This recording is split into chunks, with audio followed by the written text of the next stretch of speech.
Nice, good evening. Welcome to another show of Drop-In. It's our 13th show. Something to talk about. Yeah, I believe we had the perfect 10 already. We Now, did. I believe 13 is actually playing a role in your life. Yeah, the 13 is obviously a number dear to my heart. It's one I wore many times, and I wore the 12 and 13, but probably wore 13 more than 12. Yeah, just amazing players through the years too that have steered a lot of people that I've watched over time. Brilliant number 13s from all over the world. Brian O'Driscoll, of course, is one that I followed pretty closely. The Australian pair of Tim Horn and Jason Little were, of course, a dangerous pair. Frank Bunce was always one of my favorites growing up. And then, of course, all-time favorite, and I still think probably one of the best rugby players to ever play on the field is Donny Gerber. Just incredible. I watch highlights of him still today, just blitzing through holes and gaps, and what an incredible player he was. So yeah, lots of good 13s through the years, and some exceptional players. Philippe Silla from France. I mean, you can just go on and on about them. Unbelievable, yeah. Yeah. But if you've mentioned quite a number. Hmm. Of course, Dani Gerber, Philip Salah, Yeah. absolutely a class of their own. Brian O'Driscoll a little bit later. Yep.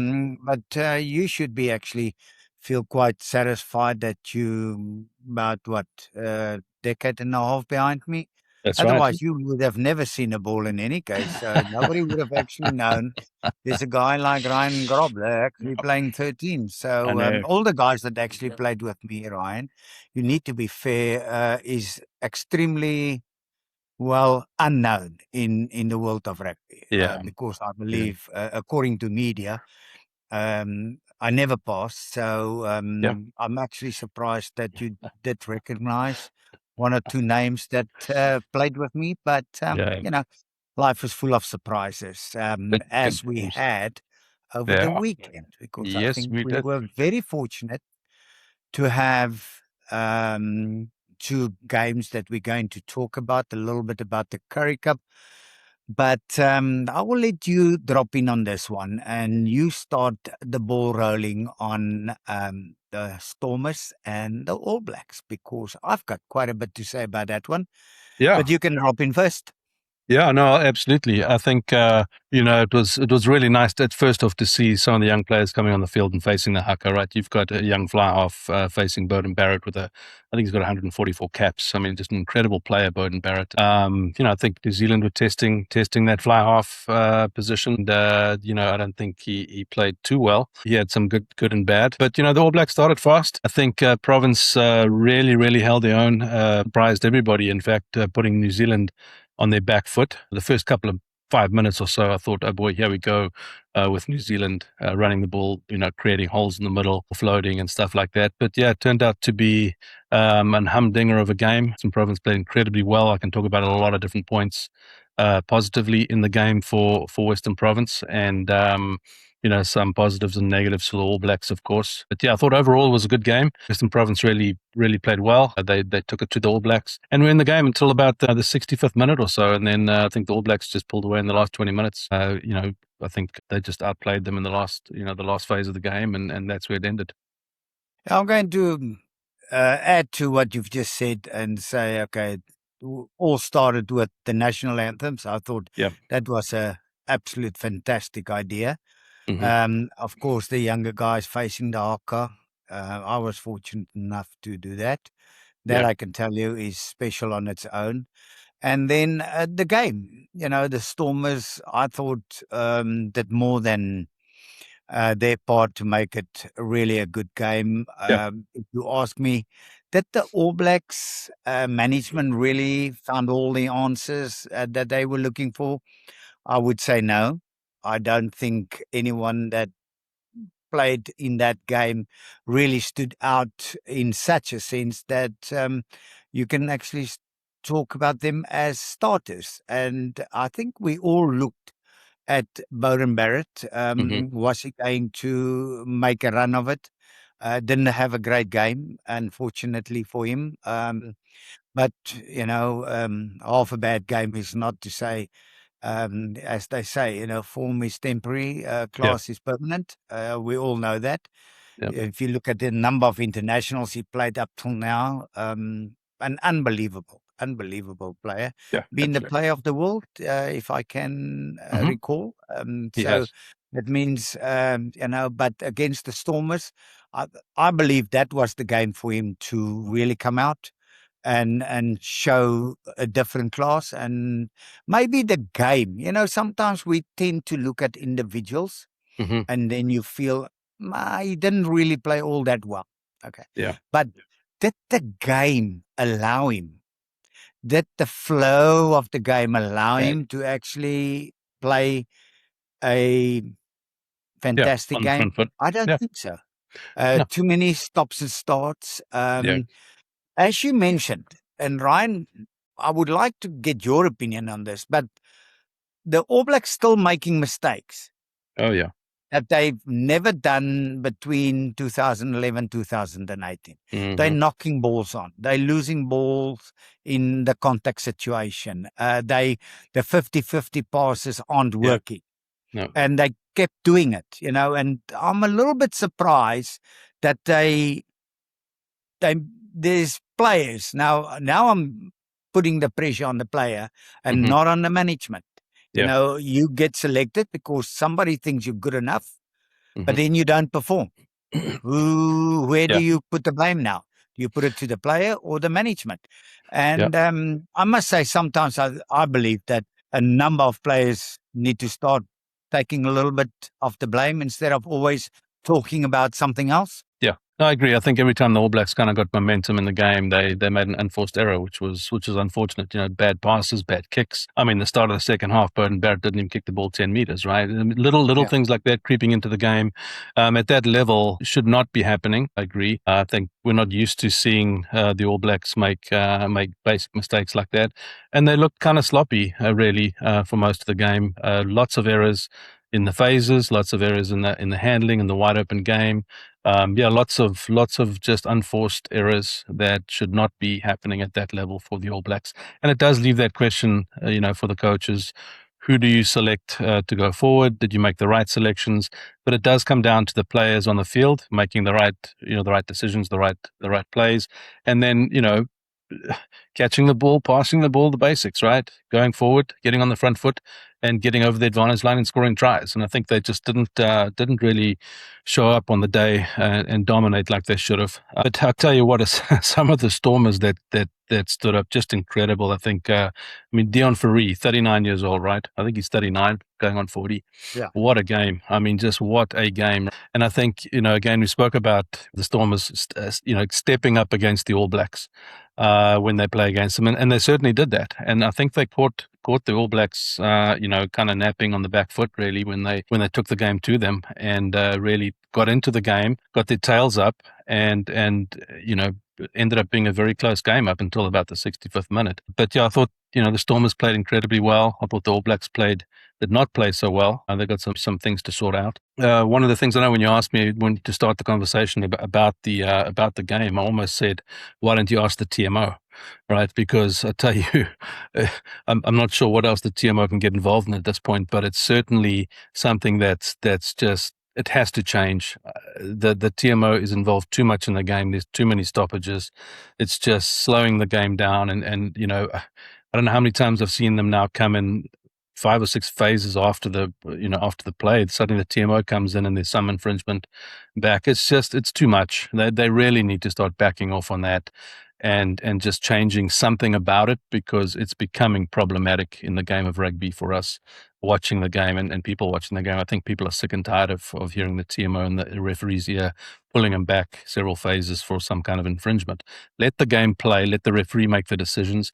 I think, in my opinion, the TMO should probably really only come in when tries are scored, or if there's some kind of a flagrant foul or something like that. That's when they should step in. But until that point, there's just no reason for them to be involved in the game, and it's killing the game for me in certain things, and it stops momentum in teams. It's when you're waiting around as a player, waiting for the TMO to make a decision while the referee's watching the big screen. I mean, this is about watching rugby, okay, not watching the TMO make decisions on the big screen, and that's problematic too.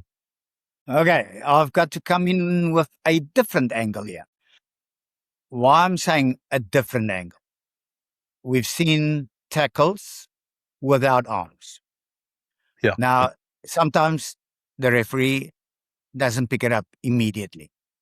Then the TMO is calling him and say, listen, I believe there was foul play. Yeah. That's dangerous. He needs to show it because the ref missed it. That's one. Okay.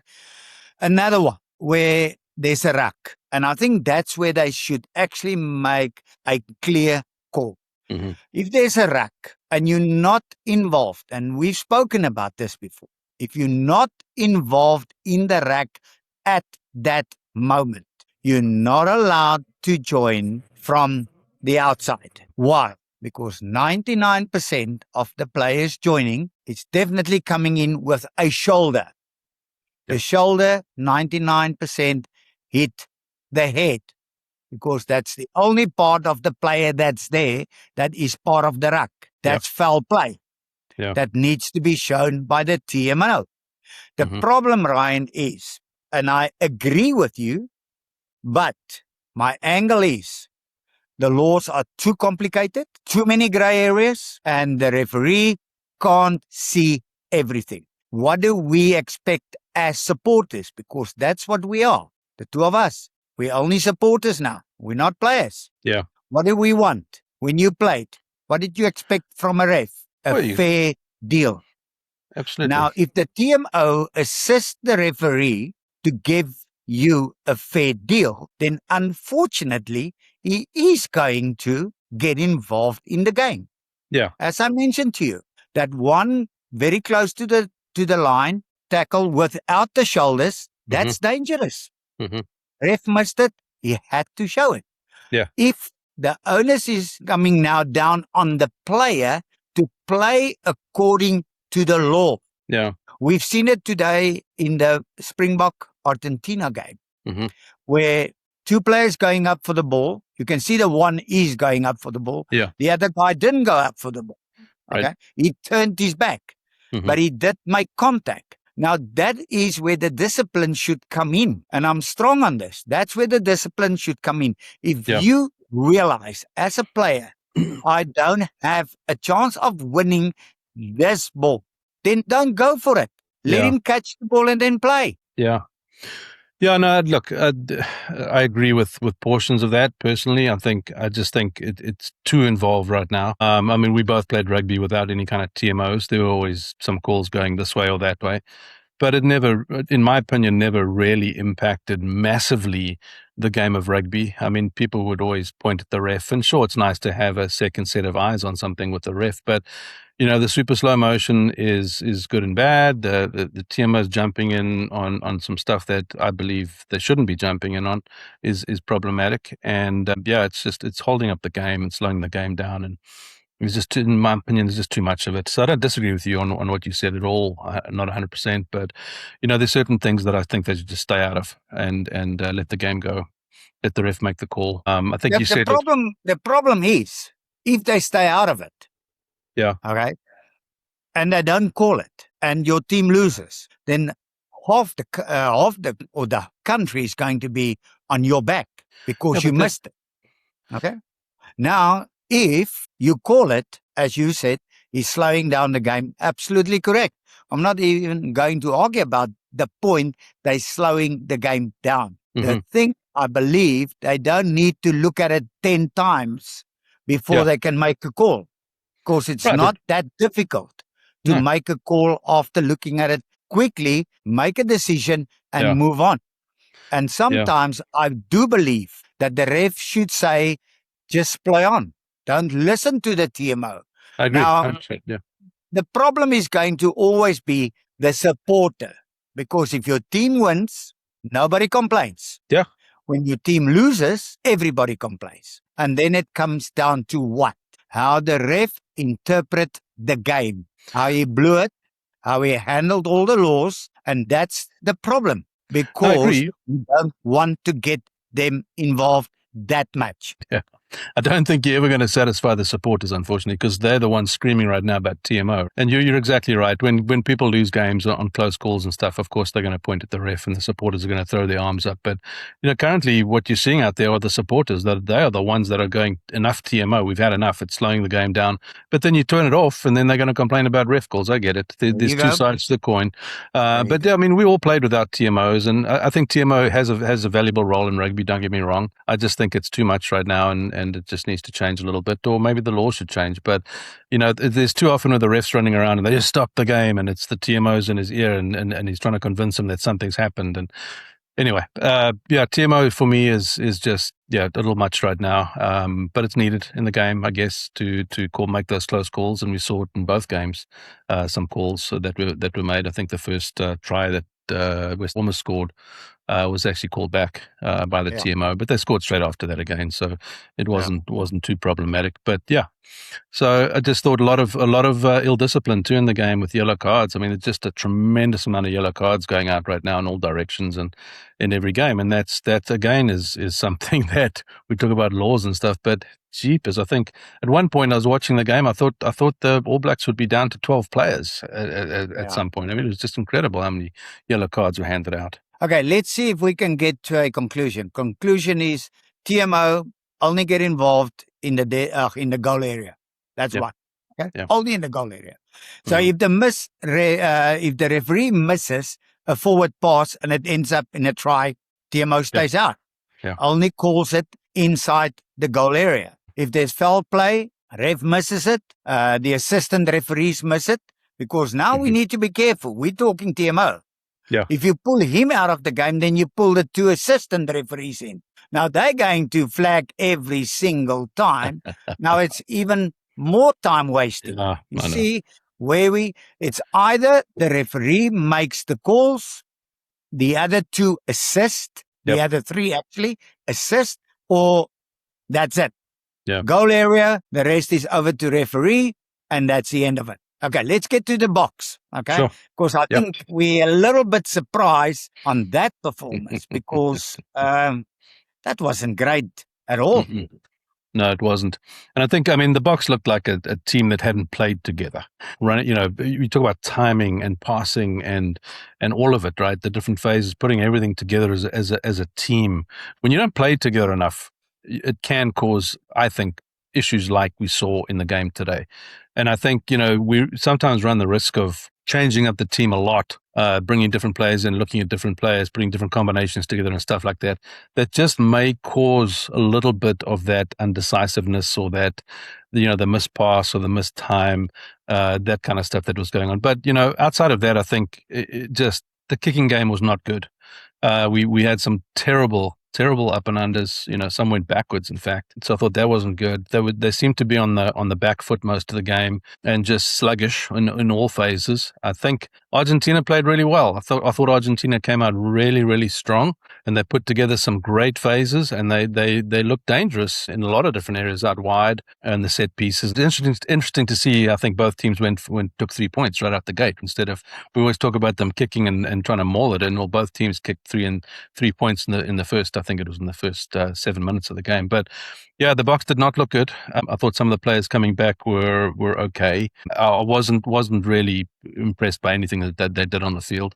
They put some stuff together in the second half, but it could have gone either way. I mean, the end of the game, Argentina was right there, Yeah. and unfortunately, that knock on at the end was not good by Argentina. But they could have scored very easily there and tied the game up. Okay, the way I looked at it, firstly, totally agree. There's two teams you don't actually use the kicking game against: Australia, Argentina. They hardly missed one of our high kicks. If it was, sometimes it's just too far, then it's quite easy. The others is too short. There was actually a little bit of Yeah. chaotic, but in general, the kicking game didn't work. Mhm. It's a new era. It's professional rugby. It's squad systems. It's all this, all that. Nobody's comparing, please, people, to anything. Nowadays, you get together on a Wednesday. You play a full international on the Saturday. Mhm. The difference, I believe, Ryan, from then to now, there's a lot more game plan strategy. There's a lot more planning. There's a lot more going into getting moves set up to create another opportunity to do something else. Yes, that's all fine. I still believe at this level, even if you get together on a Thursday, if you play international rugby, you should be able to adapt to whatever the coach put on the table. Now they're coming out of training camps. They're coming out of 3 internationals in July. Yeah. They've done, I want to say, enough. Yes, different combinations might not work. Now, what happened 30 years ago? You just got together out of different provinces and you just played. Yeah, no, You you're see right. where I'm trying to go is, I just think sometimes we overcomplicate the whole situation. I think it's a lot simpler. Put the guys on the field, give him a framework and say, operate in this framework. Yeah. And if let's be fair now today, after 15 minutes or 20 minutes, you should have realized the kicking game is not working. Change it. It's not the planning that's not working. The execution didn't work. Then call the plug and say, let's do something else. That I didn't see today. No. Yeah, they just stuck with it, and as you said, they were completely outplayed in the kicking. And I thought Van der Merwe had a good game. I thought he was good in most things he did. There's a couple of guys that stood out in the box, but it's still, for me, I still wonder how many of that team today will be starting against the All Blacks. I think everybody's asking questions. I mean, we've seen so many players playing for the Springboks in the past several games over the nations champions and all this. I mean, people are I think a lot of people are scratching their head going, who is the starting 15? I mean, we've got a lot of players to choose from, and there's a lot of players playing for the Springboks right now on different weekends, a lot of different combinations. So it's going to be very interesting for me to see who Rassie chooses to play against the All Blacks. And it's good to have this depth, don't get me wrong. But yeah, there's a tremendous amount of players right now playing for the Springboks in different games. It almost changes weekly, as we've seen. And, hopefully we can get the top 15 together. And as you said in your day, you put the team together on the Wednesday and you had a game plan, you went out and played. Maybe they're overcomplicating it, but I think you're absolutely right. Somebody should have stepped up during the game and said, change the game plan. All right, stop kicking. Let's try something else, because they just continued to do it and they continued to lose that the high ball. Yeah, there's a couple of senior Boks. I thought they all did their job properly. Yeah. The guy that really stood out for me is Hanekom. I thought Cameron really, really played well. So at least we know, if you said, okay, there's a question mark about Jasper Wiese, I don't think there's a question mark. I say, yes, Cameron Hanekom really played well today. Okay. Question mark, who's the number 10? I don't think Sasha actually were that dominant, if I can put it that way, today. So there might be a little bit of, it's a good feel for him to be back on the park. But I can tell you now, Rassie has got absolutely the starting 15 already in his mind. Yeah. And we will find out quite soon who are those guys going to be. But he knows. He knows, because, see, the thing is, it's difficult for us because we're totally on the outside. You don't know what's going on in the inner circles. And that's where I believe that they know a lot more. They're a lot closer to the guys. They know their mental stages they are in. So he will definitely know who's the better 15 to start. What I would like to end this drop in with is that, and I've seen that now throughout a number of games, and today was extremely clear. Griquas and the Lions. You know what I would love to see, and that actually comes out even in international rugby, Ryan, I would actually like to see a lot more tactical thinking going into being part of our games. What I've seen today, and that was quite disappointing, is to see a team on the defense get the ball and it just kicks it downfield. Then it's back to defense. It was a little bit too close to rugby league. Yeah, no, and don't disagree. It was a shock of a game to watch. Yeah, it was. The tactical side, not the game. the tactical side. It Mhm, was mhm. just, there is not even half a second thoughts that went into any kicking. Yeah. And we've seen in the Argentine against the Boks, they really tried a couple of times to get the 50-22. Yeah. Now, there's a fantastic law. Start using it. But then you need to be able to think tactically and kick tactically. And I didn't see that today. And that's only one aspect of the game that I thought was really disappointing today. I agree with that. Yeah, I think you're absolutely right. Yeah, lots of exciting stuff ahead, of course, for both teams. It's going to be interesting to see what the All Blacks do in the next week or so. What teams they field, what players step up, what players don't. We'll certainly be here to discuss that and dissect it with you. We appreciate everybody listening in, and please hit the subscribe button. We'll see some comments next week. We'll talk about those. We've had some good engagement with some of our subscribers, so appreciate that, and we'll look forward to seeing you all next week again. Thank you. Thank you.